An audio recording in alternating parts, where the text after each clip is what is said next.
Jalup Gavana ma Homa Bay Joseph Oyugi Magwanga koro lando ayanga ne odhi laro kom gavana ma kaunti e yiero mag 2027. Magwanga mane oyiere otiko achiel mar ODM gi gavana ma kaunti no Gladys Wanga e yiero mokalo ne odhi ataro kod chung mar jatende e yiero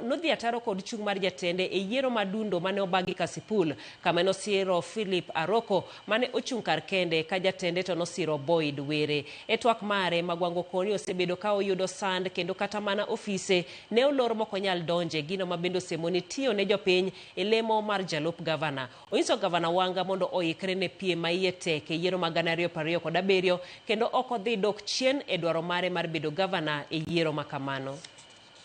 Adwa wacho ni sama nabedo deputy governor ma Homa Bay ok aseyudo kinde maber manyalo tiyo ne godo jopiny kaka natiyo ne jopiny e higa 2007 nyaka higa 2017.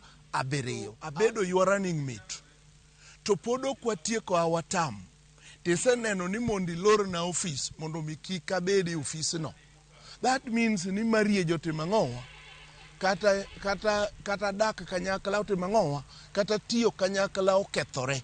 Omiyo wadhi face off kode. Magwanga dhi bede ballot e higa 2027 kode. Naseyie mase supporte to kadipono se kalo lalo to wacho no lalo no kuro gimotimo go onge. Magwanga kuro timang'owa is no longer useful.